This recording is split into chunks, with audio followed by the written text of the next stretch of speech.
Bienvenue dans La Fondamentale, le podcast où l'on explore ensemble ce qui donne un sens profond à nos vies. Aujourd'hui, avec Jenda Ninapoli, nous allons discuter du parcours d'éducateur spécialisé, de partage, d'orientation scolaire et bien évidemment d'amour. Je vous souhaite une bonne écoute. Bonjour à toutes, bonjour à tous et bienvenue dans le podcast qui vous révèle des personnalités. Cette semaine, nous recevons Jenda. C'est moi. C'est donc moi que nous révélons aujourd'hui. Ton parcours, toi, tes expériences, ta vision de la vie, Okay. Ça te va ? Ça me va carrément.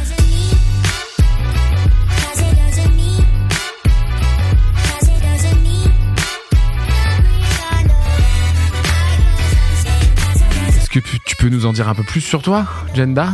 T'as quel âge, Jenda, déjà ? Ah oui, on peut commencer comme ça. Ça t'embête pas qu'on commence par ton âge ? Non, ça me dérange pas. J'ai bientôt 39. Effectivement, ça a son importance. Ça veut dire qu'il y a Quand même. 39 ans d'expérience. C'est pas Déjà. pareil que 20. Déjà, C'est clair. oui, effectivement, c'est pas la même chose. Non. Et là, je suis dans une période de pause d'activité professionnelle. Ok. Mais que d'activité professionnelle, puisque du coup, tout le reste, au contraire... Plein de vie, Voilà, c'est ça. c'est ça ? T'es en ébullition, donc du coup, émulsion. Oui, je l'avais. Ouais, j'ai Émulation. fait un mix entre, je fais toujours des Les mix trois. entre deux mots, c'est Une émulsion. systématique, voilà, c'est ça. Il y a beaucoup de choses en ce moment qui bougent dans tous les sens, Et c'est plutôt bien ou pas ? et c'est plutôt Que ça très bouge bien. dans tous les sens. C'est Ouais, ça plutôt va, c'est très pas bien. trop déstabilisant ? Non, parce que je pense que ce qui est pas mal quand ça bouge dans tous les sens, c'est de pas chercher de direction. C'est que c'est pas encore le temps, en fait, tu vois. Ça bouge dans tous les sens, il y a des apports. Après, viendra le temps de la décantation, mais nous n'y sommes pas encore. Ok, Donc, pour l'instant, j'accueille. ça marche. Ton expérience, toi, professionnelle, quand même, pour en dire un peu plus sur À la toi, base, ouais. La base, et puis je tourne toujours autour malgré tout. Hein. finalement. Ouais, au final, c'est ça. Ouais. À la base, tu crois que tu t'éloignes, mais pas tant. Je suis éducatrice spécialisée. Ok. Et j'ai fait ça pendant 10 ans. J'ai fait pionne en collège et animatrice en ferme pédagogique. Donc, je suis restée finalement... Dans la relation, finalement. c'est ça. Il y a ces Exactement. relations humaines. Exactement, c'est ça. Et on en est toujours là. On tourne toujours autour de ça. Et clairement, c'est... T'es toujours aujourd'hui dans cette direction, tu crois, au fond de toi, ou t'es dans un changement complet ? Ah non, pas de changement complet du tout. À ok. chaque fois que je crois m'éloigner, je reviens par d'autres chemins avec d'autres spécialités, d'autres spécificités, ou d'autres intentions. Mais en fait, ça tourne toujours autour de l'humain. Clairement, je crois que c'est ce qui me passionne. Donc, parcours d'éducatrice spécialisée. À côté, toi, tu crées, tu fais de l'artistique un peu quand même. Ouais, mais alors ça, c'est venu sur le tard. D'accord. Ouais. Et vraiment, je me rends compte que je me suis mis du coup à créer des mandalas, mais c'est quand j'étais pionne en collège, donc ça fait seulement quelques années en permanence, comme ça, j'ai commencé. Et après, je m'y suis mis chez moi et ça s'est développé. Et je me rends compte que du coup, j'avais pas de pratique artistique avant ça. Je dessinais pas, il y a pas forcément de... Pourtant, j'aimais ça petite. Et vraiment, je me suis fait cette réflexion que les mandalas, c'est facile parce que ils sont appréciés, on les trouve jolis. Tu sais, ça vient répondre à ce truc, t'es un adulte, mais tu fais quelque chose parce qu'il faut que ce soit efficient, tu vois. Ouais, je vois. Donc du coup, c'est ok, mes mandalas, on me dit qu'ils sont jolis, je continue. Mais en fait, avant ça, du coup, si tu fais pas quelque chose de particulièrement qualitatif, tu fais pas, en fait. Parce que quand t'es adulte, on t'a appris à le faire que si c'est... Et du coup, je me dis, mais j'aurais dû tellement faire avant, même si c'est pas joli, même si de dessiner, de créer, quoi. C'est marrant que tu dis ça parce que, pour le coup, moi qui accompagne des jeunes dans la musique, dans le chant, il y a cette notion-là où on vient te dire bravo, c'est très bien. Et tu peux continuer, on vient de valider, hein, finalement, on vient valider que ce que tu fais, c'est bien et t'as le droit de continuer. Ça se voit plutôt chez les enfants. Et tu te dis, toi, quand t'étais adulte, on vient te dire c'est beau, tu peux continuer. Ah, mais parce qu'on te l'a appris enfant. Ce que je veux dire, c'est que... Oui, t'as été tu vois, formaté un c'est peu, ça. en gros. Et que adulte, du coup, ça y est, c'est bon. Le travail a bien été fait et tu t'es bien désolidarisé de juste le plaisir de créer. En fait, un gamin, au tout départ, il se demande absolument... Enfin, il fait pas le dessin pour que ce soit beau, au départ, tout du moins. C'est vraiment le plaisir de tracer, de dessiner. Et après, tu le lâches, de quoi. laisser... Ouais, c'est ça. Ok, lâcher prise dans le trait et tout. D'accord. Voilà. Et ça, c'est venu sur le tard. C'est revenu sur le tard. Ce besoin de dessiner. Ouais. Et c'est fou, il y a des choses comme ça, quand ça revient et que d'un coup tu leur laisses de la place, tu te dis, mon Dieu, mais où c'était avant, quoi. C'est clair. Donc, non, ouais, je pense que Non, mais de toute façon, toute la partie créative, artistique, etc., je pense que c'est quelque chose que j'avais laissé de côté pendant un moment. Ça me faisait peur un peu. Parce que j'étais pas compétente. Parce que j'avais pas... tu vois, vraiment, il y avait de ça. Comme sur la partie accompagnement, psychologie, tout ça, c'était des domaines qui m'ont toujours intéressée. Bah, du coup, j'étais devenue compétente. Tu vois, j'avais plein de connaissances. Ah oui, ok. Alors que la partie artistique, j'avais aucune qualité particulière. C'est quoi, c'est lié à la légitimité, tu dirais, ou pas forcément? Parce que quand tu parles de compétences, ça va, j'ai des compétences. Ouais. Je pense que du coup, ça me faisait plus peur, tout simplement. Tu vois, j'allais vers ce que je connaissais et où je me sentais, tu vois, compétente. Je vois. Et ce domaine-là, vraiment, j'étais tellement admirative des artistes, de tout ça, etc. Mais moi, j'osais pas y aller parce que ce que j'allais faire, ça allait pas être bien, parce que ça a été un vrai travail d'oser chanter, d'oser dessiner. À ce point-là. Oui. C'est marrant parce que, bon, pour révéler un petit peu aux auditeurs, moi, ça te fait rire, ça. Ça fait comme en vrai. Moi, je te connais comme quelqu'un qui est plutôt dans le lâcher-prise fort, plus que moi. Oui. Pourtant, je pense être dans le lâcher-prise, mais sur scène, mais tu vois, toi, je te vois dans un lâcher-prise dans la vie assez fort, et je te découvre là, finalement, dans quelque chose de très carré, voire sclérosé, quoi, tu vois. Et puis de pas oser, et de pas avoir confiance en soi, alors qu'effectivement, je suis plutôt, j'ai assez confiance en moi, le regard de l'autre et tout. Enfin, mais alors, vraiment, sur le domaine, je m'en suis rendu compte tard, mais vraiment dans ce domaine-là, comme ça, artistique, il y avait vraiment je pense que c'est en fait son propre jugement, tu vois, que tu reportes. Je pense que moi, j'étais très jugeante aussi, tu vois. Je veux dire, si c'était pas pour que la musique soit belle ou que ce que les gens... ah oui, je vois ce que tu veux dire. Bah, du coup, presque, je voyais pas l'intérêt de le faire, tu vois. Je pense que rajouter un peu du bruit au bruit, quoi, presque. Ouais, et puis je pense que je portais finalement ce regard un peu critique sur les autres, et donc forcément que je me l'autorisais pas à moi non plus. Pas de secret. Et puis j'ai rencontré plein de gens qui m'ont fait découvrir qu'en fait... danser, chanter tous ensemble, le but premier, c'est pas forcément le rendu, en fait. C'est vraiment le plaisir de vibrer, de partager. Et j'ai fini par réussir à me relier à ça. Mais ça a été un travail, vraiment. Donc toi, ce parcours dans les relations humaines, c'est un parcours qui te semblait évident? Tu y as réfléchi, pas réfléchi, ou ça te semblait vraiment, c'était au fond de toi, c'était comme ça? Il fallait que tu sois dans... C'est quoi, la relation d'aide d'ailleurs, ou pas? Tu dirais, ou c'est un gros mot, la relation d'aide? Bon, moi surtout, je me prends pas trop la tête avec les mots. Ouais, t'en fous, toi. Bah, non, mais c'est pas ça, mais c'est que des fois, on chipote autour d'un mot, et en fait, si tu regardes, on met pas forcément la même chose derrière, donc finalement, je trouve que c'est plus intéressant, tu vois, de voir ce que chacun y met derrière au final, tu vois. Donc, en fait, il y a rien qui me choque, quoi. Ça me choque pas, ça dépend de ce qu'on y met, quoi. Je pense que inconsciemment, c'était une évidence, mais je l'avais pas rationalisé tout de suite, quoi. Donc, moi, quand j'étais au collège, je voulais être Jane Goodall. Ah, mais vraiment. Et puis, tu sais, ce besoin, mais ça, c'est l'ego, je pense. Quand on est jeune, on veut pas une vie comme tout le monde. Moi, je vais me démarquer, d'accord? Moi, même encore maintenant. Ouais. Bon, on travaille un peu dessus, quoi. Je dois être jeune, que tu... Non, mais c'est toute une vie, hein. C'est ça. En tout cas, c'était pas du tout conscientisé, voilà. Maintenant, on y est encore, mais on le conscientise. Juste vite fait pour Jane Goodall, c'est ça, hein, je le prononce bien.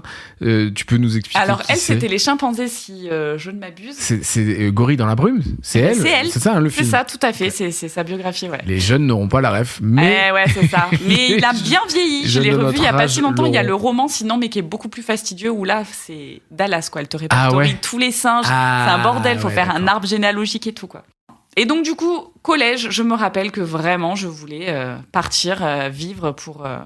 sauver les grands singes. Relation d'aide, mais avec les grands singes à ce moment-là, écoute, j'étais pas sur l'humain encore. Et puis, je sais plus, je crois qu'après le bac, je m'étais... Non, mais tu vois, j'y étais déjà, parce qu'après le bac, j'avais déjà passé le concours d'éduc, en fait.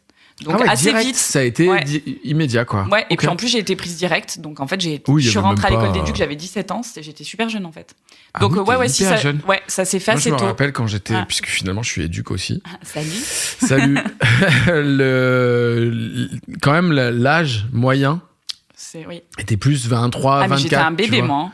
Et celle de 17, parce que et en plus, j'avais un an d'avance. Donc, vraiment, je pense que j'étais très jeune pour l'école. Donc oui, en fait, tu vois, en refaisant le fil, je sais plus à quel moment... Ah, mais si. Je me rappelle, tu vas jamais me croire. Tu sais ce qui m'a donné envie de bosser du coup avec l'humain? C'est une série. Comme quoi? Ah non, mais c'est super Mais important. c'est une série que je pense que la personne l'a vue. C'est Les frères Scott. non, sinon je me serais mis à faire du basket. C'est parti. Non, c'était Cœur rebelle, ça s'appelait, je crois. C'était des jeunes qui étaient genre dans un camp un peu séjour de rupture. C'était des adolescents un peu délinquants. Et donc là, ils les emmenaient faire des sports en nature et tout. Et puis moi, avec mon empathie légendaire, je m'étais tellement... Enfin, vraiment, ils m'avaient tous touché, les ados. Tu t'étais projeté en mais disant complet. je vais y aller, Et je vais je te les jure aider. que ça a été le déclencheur, ça y est, je me rappelle. Ah putain, excellent. Ouais, voilà. Cœur rebelle. Ouais, voilà. Ok, on le sait, maintenant vous savez. Faites attention à ce que vous regardez. C'est Ouais, ça. c'est clair, exactement. Évidemment, on se doute bien qu'on ne devient pas éduque à cause d'une série. Hein. En vrai, si tu veux le chemin. Oui, mais Et ça vient. ailleurs. Mais n'empêche, au-delà de la série, moi, ce que j'aime bien dans les œuvres culturelles, c'est que ça vient ouvrir des portes Complètement. qui sont déjà en nous, mais où on se dit, mais oui, Ouais. mais c'est trop ça, quoi. Ah, mais Il faut absolument carrément. que je fasse ça. Ouais. Ah, c'est excellent. Oui, puis des fois, des choses qu'on a en nous au niveau du ressenti ou des envies, etc. Mais en fait, il y a des choses, concrètement, on ne sait même pas que ça existe parfois, quoi. Enfin, et donc, C'est du coup, complètement. c'est ça. C'est vrai, hein, Je suis t'as d'accord. raison, il y a des métiers, mais d'ailleurs, moi, éduque, je savais même pas que ça existait. Et toi, du Pour coup te dire, je te renvoie l'appareil. Comment j'ai fait éduque pour faire plaisir à mes parents. Ah bah, c'est quand même assez rare. C'est En rare général, les projections de parentales, faire, c'est rarement éduque. Alors, C'est vrai. mais alors ben oui, j'étais le cul entre deux chaises, moi. Non, moi j'étais parti pour faire du cinéma. Si vraiment je m'étais écouté, je faisais du cinéma. Même si j'étais musicien plutôt dans l'âme. Et mes parents, c'était l'effondrement pour eux. Que faire du cinéma, c'était pas possible. Parce que je me rappelle, à 17 ans, je leur avais dit, je passe pas le bac, je vais bosser à Canal+ avec Eric et Ramsey. Et ça te fait rire, mais je t'assure vraiment. Et ils m'avaient regardé, genre, mais t'es fou, en fait. c'est pas... C'était J'avais dit insécure, non, en mais- fait, pour eux, c'est Mais ça. c'était impossible à entendre. Ok. Et je leur avais dit, mais si, j'ai envie d'être scénariste, j'ai envie de bosser sur des sketchs. C'était évident pour moi. Et pour eux, pas du tout. Eh ouais. Et je me suis retrouvé dans une, tu sais, ces phases de transition où j'ai fait fac de psycho parce que moi, je venais des maths. Et les maths, j'en pouvais plus du tout. Moi, j'ai fait un d'accord. bac scientifique. Oui, mais du coup, t'as pris Spé l'opposé, maths. quoi. Ah, alors, pas l'opposé, parce qu'en moi, la relation, ça me parlait, tu vois, les gens, l'humain. Et je suis parti en psycho. Mais psycho, ouais, la fac, c'est compliqué, la fac, hein, pour être assidu, pour être bien présent. Mais là, il y a une matière, la psychosociale, qui me parlait de fou. C'était trop bien. Et c'était les seuls cours où vraiment j'étais assidu. Et je me suis dit, je vais essayer de trouver le juste milieu. J'étais animateur aussi en même temps. Je faisais les saisons. Oui, donc en fait, Et je me c'est suis dit, allez, le juste milieu entre psy et animateur, éducateur. C'est le mot valise. Je sais pas, pour moi, c'était évident que éduque, c'était un animateur plus. Et d'ailleurs, j'ai dit ça au concours d'entrée, moi. Tu sais, à la Croix-Rouge, quand ils m'ont dit, mais Ça a c'est dû quoi leur pour vous plaire, un ça. éduque pas vrai. Ils ont rigolé. Ils m'ont regardé, genre, ouais, c'est ça, ouais. Et d'ailleurs, je les avais recroisés après pendant la formation et ils m'avaient dit, oh là là, tu nous avais fait rire à nous dire que Ah ben c'était moi, un animateur pareil. plus. Ils me disent, vous savez ce que c'est un éduc? Je dis, c'est pour travailler avec les ados. Ils me disent, oui, mais enfin pas que. Ah oui, mais moi je veux travailler avec les ados. Ah, t'avais dit ça comme ça, quoi. Genre, mais non, mais moi, je Mais travaille. je sais pas comment j'ai été prise non plus. Mais oui. Donc Ouais, on comme arrivait quoi, avec nos projections. effectivement, oui, tu vois, t'arrives toujours avec tes projections, mais c'est vrai que j'ai fait ce métier avec cette intention-là. J'avais pas capté que la relation, la transmission, il y avait quelque chose d'important pour moi. quoi. Oui, Pour moi, c'était t'arrives d'abord avec de la légèreté rassurant, finalement, et en fait, tu t'es rendu compte derrière de. Oui, et que finalement, ça vibre en moi. Si j'étais pas fait pour ça, je serais pas rentré à l'école d'éduc. Enfin, tu vois, je crois que le concours, quand même, surtout à l'époque, je sais pas ce qu'il en est aujourd'hui, mais c'était assez sélectif. Tu rentrais pas comme ça. C'était je sais pas toi, mais moi, c'était des promos de 15, quoi. Ouais, On mais était moi, je suis 15. passée l'année, parce que moi, je suis une chanceuse dans la vie, et donc évidemment, je suis arrivée l'année où on est passé de 15 à 30. Ah, d'accord. Et j'étais sur liste d'attente. Ah. Et donc, bim, ils ont dit, attendez, la pauvre jeune, elle est sur liste d'attente. On va passer les promos à 30. Et voilà. Ah, t'étais sur liste d'attente de 15 et finalement, comme c'est passé C'est à ça. 30, t'es rentré dedans. De fou. Ok. Ouais. Ouais, donc tu vois ce côté. Enfin, si c'était pas mon taf, si j'avais pas cette vibration-là, je pense que ça l'aurait pas fait. Oui, mais du coup, tu dis que tes parents, c'était pour répondre à leur désir. Mais Alors, leur désir, c'est un grand mot parce que c'était non, mais pas leur désir. C'était que t'aies un boulot plus sécure, en fait. C'était plus carré. Mais c'était pas éduque. Enfin, c'est pas eux, par contre, qui Ah, c'est intéressant. t'ont ce que tu me poses lancé comme vers le question, là. côté éduque, on est d'accord. mes parents m'avaient quand même glissé qu'il y avait éducateur qui existait. Ok. Tu sais, parce qu'il y a un peu Oui, d'accord. version Onicep, quoi, de l'époque. Genre, allez, Allez, il y a ce ça week-end, qui existe. nous allons, Si vous voulez que ouais, ce c'est métier ça. existe pour de vrai, vous pouvez le faire. C'est vrai que je faisais de la musique, en plus de la vidéo, mais je faisais beaucoup de musique. Et je ne me sentais pas de galérer dans la musique avec pas de salaire ou être galéré pour avoir le statut d'intermittent. C'était impossible pour moi. Donc vraiment, éduc, j'aimais bien l'idée de me dire, le jour je suis éduc, la nuit je suis musicien. Ça me permet d'avoir, tu vois, de combiner les deux, c'était parfait. Donc voilà comment je me suis retrouvé éduc. Et encore, on n'est pas rentré dans le détail, parce qu'en vrai, derrière, finalement, il faut faire une petite systémie familiale, comprendre les traumas. En vrai, la vraie raison, elle est là. C'est là. Nous ne l'abordons pas. On a été formaté à la relation d'aide. C'est ça. Depuis voilà. tout petit. Genre, en vrai, c'est ça pour aide-moi, tout le monde. s'il te C'est ce plaît. qu'ils te disent le premier C'est jour vrai où t'arrives. Ah ouais. Ah ouais. Je me rappelle pas de ça, qu'ils avaient eu ce discours. Ah, moi, je me rappelle, le premier jour, ils avaient dit, alors, si vous croyez que vous êtes là par hasard, pas du tout. On vous le dit, là, il va falloir aller mettre la lanterne, il y a des choses à aller ouais, voir. il te l'avait dit ouais, direct. ouais. Moi, C'est moi, honnête. il nous l'avait pas dit. Ouais.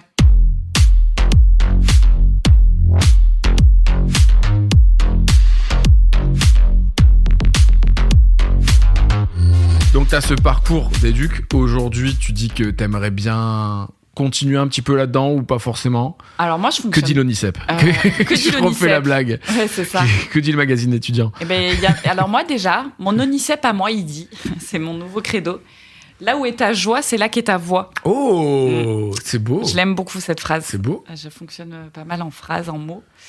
Et je trouve que c'est bien. C'est comme il y en a qui disent aussi, plutôt qu'au lieu aux jeunes, ils leur disent, au lieu de réfléchir à un métier, essaie de réfléchir au verbe qui t'anime. Tu vois ? Mhm. Qu'est-ce que tu aimes faire en fait ? Tu vois ? Et ça va venir donner des indications petit à petit. Et donc, du coup, pour l'instant, j'en suis vraiment à l'état de mots. C'est pas clair. Je suis pas encore sur un projet clairement défini. Mais ce qui me vient, alors ça me plaît pas parce que c'est un mot tourné en négatif. C'est la non-séparation. Vraiment, je sens que c'est mon credo. C'est La non-séparation. Faut que en tu nous en nous-mêmes. dises plus, là. Ouais, en nous-mêmes, c'est-à-dire en nous-mêmes de parvenir à se comprendre et à s'accueillir, etc. Et avec l'autre, tu vois, d'arriver à accueillir l'autre, à communiquer avec l'autre, enfin. Et de pas se. Enfin, pour moi, c'est des moments de grâce quand moi, je me sens vraiment en accord avec moi-même, ou alors quand d'un coup, tu te sens relié à l'autre, vraiment au-delà des différences et tout. Enfin, pour moi, c'est vraiment des moments de grâce. Et c'est vraiment ce à quoi j'aspire pour moi-même ou que j'ai envie de communiquer ou d'accompagner. Enfin, il y a plein d'outils, plein de choses. Il doit y avoir dans ce non-séparation comme une volonté, tu vois, de C'est le lutter non. contre Ouais, quelque chose d'oser qui dire. peut-être vient spontanément, tu vois. On est dans une société qui sépare énormément, tu vois. Et du coup, je crois qu'il y a vraiment une énergie de non. Je dis non. Donc, le job premier, Donc l'idée, c'est vraiment de déjà soit de fusionner avec toi-même, tu vois. Au lieu de la chercher partout ailleurs, là, la fusion, à l'extérieur, ben, déjà, Ok. et c'est déjà un gros boulot. Et pour moi, tu peux pas être dans la reliance et dans le partage et avec les autres si déjà ce boulot-là, il n'est pas fait à l'intérieur, quoi. Si tu n'étais pas toi-même, Ouais. est-ce que tu te plairais ? Est-ce que tu sortirais avec toi-même ? Est-ce que tu te choisirais ? Je trouve que c'est assez révélateur, quand même, de est-ce qu'on trouve qu'on est une personne chouette et intéressante ou pas ? Est-ce qu'on vaut le détour, quoi, tu vois ? Ou est-ce qu'on s'aime finalement Bah, Non, c'est ça. Hein. Ah, mais c'est complètement ça. Voilà. Donc, et déjà, cette question-là, t'en as plein qui répondent pas du tout pareil, quoi. Donc, je pense qu'il y a un truc avec lequel t'arrives au départ. J'en sais rien, ta gueule aussi, ça aide quand même, on va pas se mentir. Pour s'aimer. Ouais. Mm. Je pense qu'il y a des chemins qui sont plus difficiles que d'autres à faire aussi, du Complètement. coup, tu vois, voilà. Donc, voilà, t'arrives avec plein de trucs. Et puis après, voilà, l'amour que t'as reçu, machin. Donc, il y a plein de choses qui sont indépendantes de toi, j'ai envie de dire, au départ. Et après, évidemment, il y a le travail que toi, tu décides de faire derrière. C'est quand tu peux te regarder avec empathie que tu te vois faire des choses et tu te dis, ah, ok, là, bon, tu sais, t'as fait ça, mais en vrai, regarde peu cher. C'est parce que derrière, tu vois bien que t'étais en galère à cause de ça. Ouais. Enfin, et c'est là que, du coup, tu peux faire l'autre chemin aussi, je trouve. Donc, ça commence par se comprendre, Ok. je pense. Donc la non-séparation, ça serait ça. Et ouais. L'idée de se comprendre, Et oui, mais ça, s'accepter. c'est ça. Et pour l'autre, c'est comme pareil on est. d'ailleurs. Tu peux pas. Enfin, je veux dire, c'est bien ça d'ailleurs. Enfin, quand tu commences, quelqu'un qui te tape sur le système, quelqu'un avec qui tu as du mal, si d'un coup tu te mets à écouter sa vie, à te mettre à sa place, tu vois, et que tu commences à comprendre du coup qui il est, comment il fonctionne et pourquoi, ben, c'est là que du coup, tu peux commencer à ressentir de l'empathie, tu vois. Ce qui ne veut pas dire tout accepter. Hein. Et la CNV, pour moi, je vais faire en résumé, parce qu'évidemment, sinon, ce serait très long. Mais en fait, c'est un mode d'emploi pour moi. Vraiment, c'est... Dans la vie de tous les jours ? Ben, en fait, je me dis, tu vois, j'aime bien les comparaisons, je me dis, c'est comme si, en fait, on arrivait comme ça et que nous, on était un vaisseau, tu vois. Et en fait, si t'as pas le mode d'emploi au départ, que tu prends pas le temps de le lire, de le comprendre, eh ben, n'essaye même pas de commencer à piloter, quoi, tu vois, tu vas te casser la gueule, tu vas te prendre des murs tout le temps. Comment la CNV pourrait me donner le mode d'emploi ? C'est clairement un mode d'emploi, c'est très clair. C'est lié aux émotions, c'est lié... Ouais, c'est ça, c'est qu'en fait, vraiment, tu as plusieurs étapes. Et en fait, quand ça commence par qu'est-ce que je ressens dans mon corps, qu'est-ce que je ressens en termes de sentiments, d'émotions, et à quel besoin je le relie. Et donc, c'est vraiment, voilà, c'est vraiment tout cet apprentissage autour des besoins, en fait. Parce qu'on parle beaucoup des émotions, mais on le relie peu aux besoins dans les pédagogies actuelles. Et c'est ça qui fait la grosse différence, en fait. Et c'est qu'en fait, si t'arrives à comprendre le besoin qui crie famine derrière ton comportement, et ben après, du coup, t'as plus qu'à mettre des stratégies, c'est pas si simple. Il y a plus qu'à. Mais après, tu cherches des stratégies qui vont te permettre de venir prendre soin de ce besoin. Parce que des fois, on met des stratégies en place qui, en fait, sont pas forcément les bonnes. Ouais. Parce que, donc, en fait, vraiment, ça éclaire sur... vraiment, c'est une lecture de nous-mêmes, quoi. Enfin, moi, vraiment, c'est l'impression que ça m'a donné. On a tous les mêmes besoins, en fait. Et on va pas venir les nourrir de la même manière. Et du coup, des fois, dans nos façons de venir y répondre, c'est là qu'on se retrouve en opposition, tu vois, qu'on fonctionne pas pareil.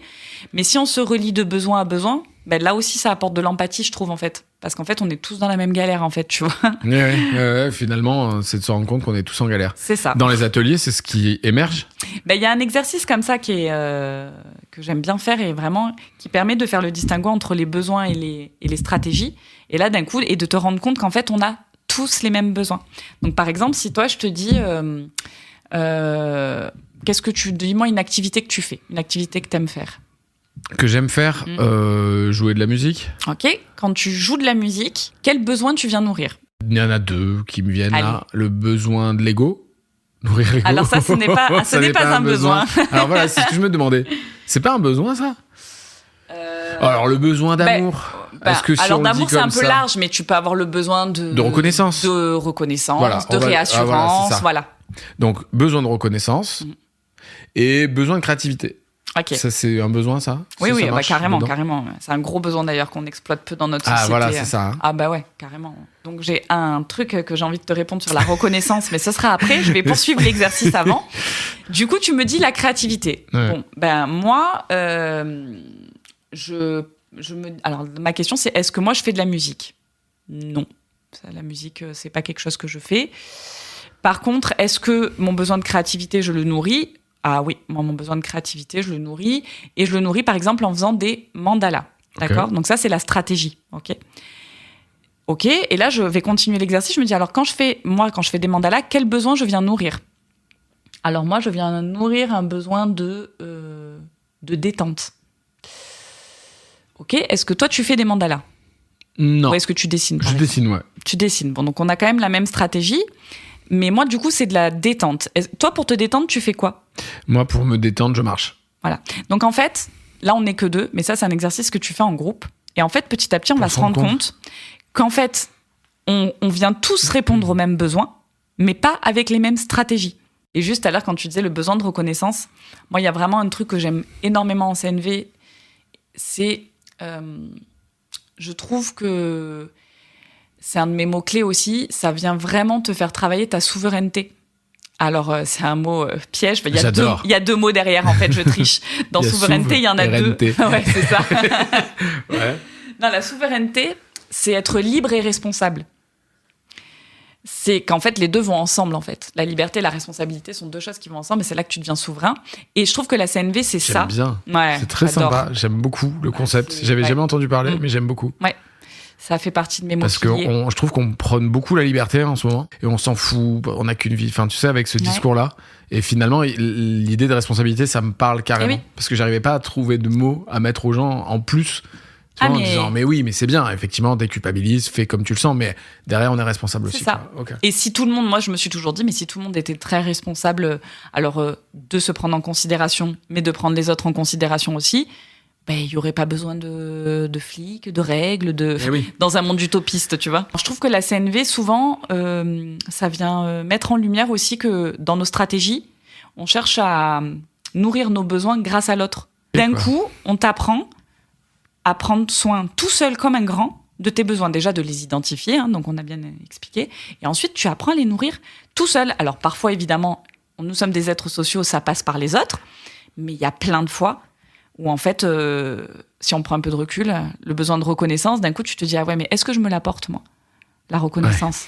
Et en fait, il y a plein de fois où tu te rends compte qu'en fait, ce que tu attends de l'autre, c'est parce que tu te l'offres pas toi-même. Tu le fais pas toi-même.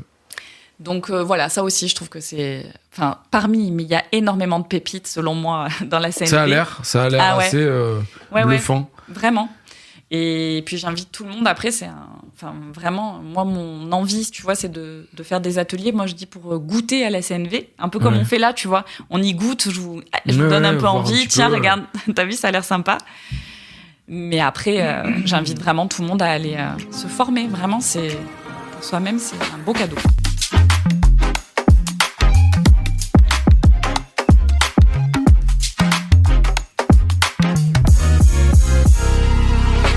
Je trouve que c'est mettre l'autre dans une position basse, moi, la relation d'aide. Tu vois, comme si l'autre, sans nous, il s'en sortait pas. Je sais pas, ça m'a toujours un peu gêné. Et j'aime bien cette idée de semer les graines et l'autre est capable. Tout à fait. C'est aussi finalement miser sur son autonomie et se dire, il va s'en sortir sans moi. Ou alors pas. Il va peut-être pas semer les graines. C'est-à-dire, il va peut-être pas arroser et c'est pas grave aussi. Donc c'est tu le vois. fameux, j'ai donné les BD, il a pas lu, ça le regarde. C'est ok. Ah oui, complètement. Tu le tabasses pas, quoi. Non, et en plus, non seulement je le tabasse pas, effectivement, et surtout, je m'en fous. Tu vois. Ah, c'est là où c'est intéressant. Ah, mais ça, c'est un long travail. Ça, c'est super important. Ah, mais ça, c'est un long travail, ça. Hein. C'est un long là, travail. C'est intéressant. Ah ouais, okay. Quand t'es éduque, t'as pas le choix. Sinon, déjà, tu te rends malade. Je pense, franchement, si ton but... T'es dans la toute-puissance aussi. Tu crois pas ah bah si, clairement. Déjà, t'es dans la toute-puissance. Parce que se dire, non, il faut qu'il fasse, parce que ça, c'est bien pour lui. Ah c'est ouais. Bien. Non, c'est ça? Oui, si aussi. Non, la toute-puissance, t'as raison, c'est plus le truc de se dire, sans moi, l'autre s'en sort pas. Ouais, c'est les deux, hein. Ça relie tout ça, en fait. Ouais. Hein. Mais enfin, c'est... Moi, je suis responsable de ce que je fais et de ce que je dis. Je ne suis absolument pas responsable de ce que ça va faire chez l'autre. Tu vois? C'est super intéressant. Donc évidemment, dans la façon de le dire, je suis responsable. C'est pas de dire je te crache à la gueule et puis attends, tu le prends comme tu le prends. Pas du tout. Moi, je suis responsable de la forme aussi, mais je suis pas responsable de l'écho que ça a chez l'autre. Je suis sûre, moi j'ai été sauveur, mais plus quoi. Ah ouais, donc moi j'ai été la super héroïne, toi. Je sortais avec des mecs en galère, à la totale. Ah oui, vraiment. Et donc, du coup, j'étais vraiment... Mais alors, je prenais à bras le corps... Oui, c'était t'étais là pour ça. Ah, mais j'étais là pour ça. Okay. Et là, pour le coup, j'étais vraiment responsable du devenir de l'autre, quoi. Est-ce qu'il n'y avait pas de la reconnaissance là-dedans, un besoin de reconnaissance? Complètement. Ah oui, mais c'est pour ça, c'est un gros travail de déconstruction. Je sers à quelque chose. Ah, c'est ça. Je suis là Et puis surtout, comme moi, c'était vraiment un domaine dans lequel j'étais compétente, alors pas compétente finalement dans le recul, puisque j'étais clairement pas investie comme il fallait, etc. Mais compétente dans l'analyse, tu vois. Je vois. Voilà. Et du coup, c'était reconnu par les autres. Donc, c'est toujours plus facile dans ta vie de vivre des choses pour lesquelles tu es reconnu et compétent que des choses où tu maîtrises pas, où tu sais pas. Évidemment, voilà. Évidemment. Donc, j'ai continué longtemps, jusqu'au moment où j'ai plus envie, tu vois. Et je me suis pas dit, non, il faut pas, c'est pas bien, faut arrêter, Jenda. J'ai dit, non, là, c'est bon, ouf. C'est oui, plus possible. C'était plus possible. Ouais.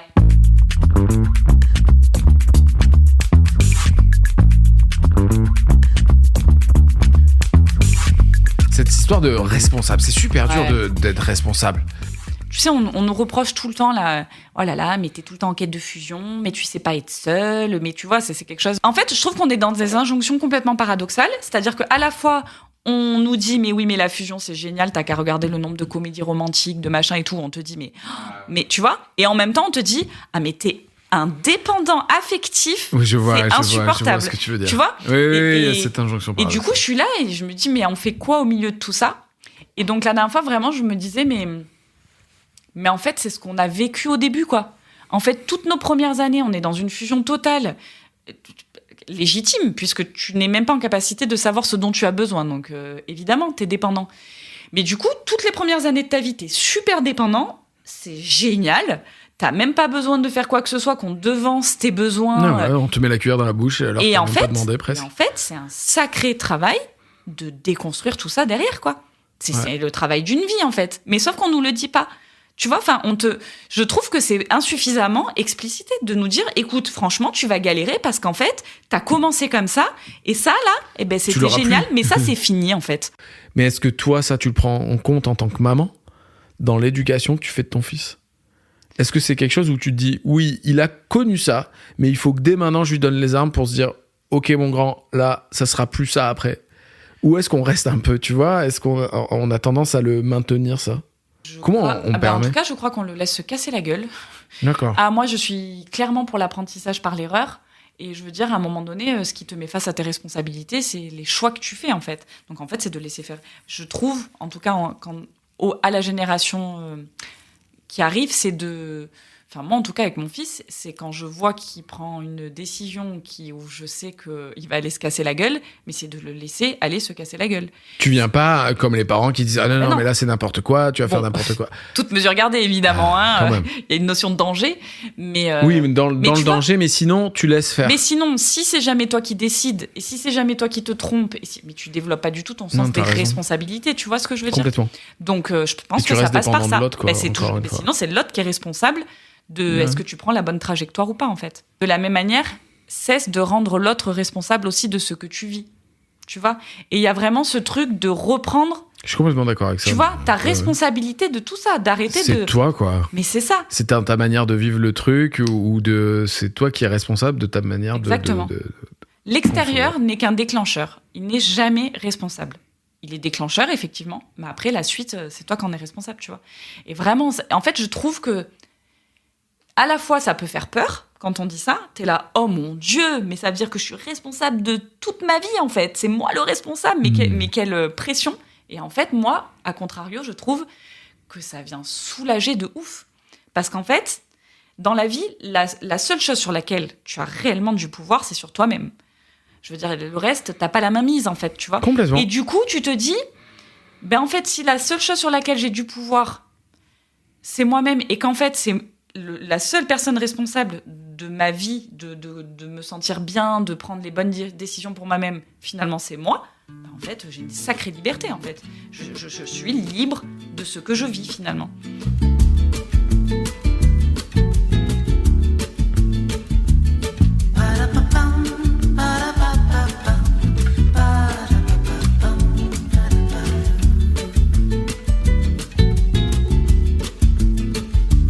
D'après toi, quel est le sens de tout ça ? Alors, non, ça me semble très simple.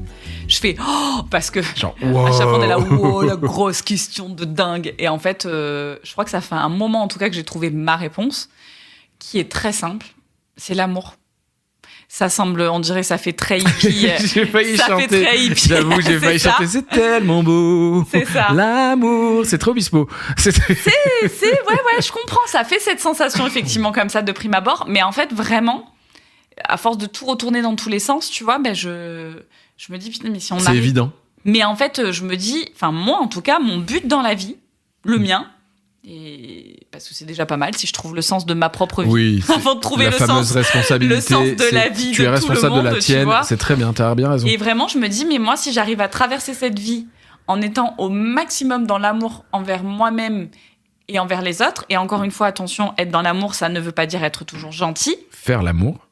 Non plus. Non plus. Non, mais tu vois, être dans l'amour, c'est justement accueillir toutes les parts dégueulasses. C'est ça, là. Oui, d'accord, c'est ça là. Non, mais je le redis, c'est pour ça que c'est pas. C'est important. C'est justement pas wouhou, on s'aime tous. Oui, je t'aime quand tout est génial. Pas du tout. Ouais. C'est le vrai amour, celui où tu travailles, celui où tu vois, où tu arrives à dépasser certaines choses, Et je me dis, mais mon Dieu, si on est sur ce chemin d'évolution en soi-même avec les autres, franchement, on aura déjà fait beaucoup. Ouais. Finalement, le sens de tout ça, c'est l'amour. Waouh. C'est beau. Ouais. Ah, t'as vu, ça fait waouh. Ouais, j'avoue. Ça fait fleur bleue, tu trouves, ça ou pas ? fait un peu... Ouais, c'est pas fou dit comme ça, mais c'est comme... Je l'ai dit au début, on fait une boucle. J'ai dit au début, peu importe les mots, ce qui compte, c'est ce qu'on met derrière. Donc ça va au-delà de dire c'est l'amour, c'est qu'est-ce qu'il met derrière, effectivement, quoi. Ouais, et puis chacun son sens. Qu'est-ce que c'est finalement une vie réussie ? Si tu t'accueilles avec amour, mais en fait, tout ce que tu as fait ou pas fait, je trouve que tu le regardes avec empathie, indulgence et bienveillance, en fait, tu vois. Et en fait, tu ne te reproches rien.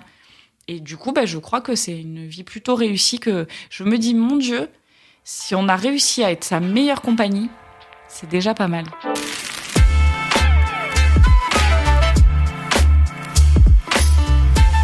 Jenda, merci beaucoup. Bien. Merci beaucoup aussi, c'était cool, c'était chouette. Avec facile. plaisir. Ça va, Ouais, plus facile que prévu. Les deux, ça va, c'est facile. Finalement, ouais. Ça va. Merci beaucoup d'être venu sur le podcast. On vous retrouve très bientôt. Salut. Ciao.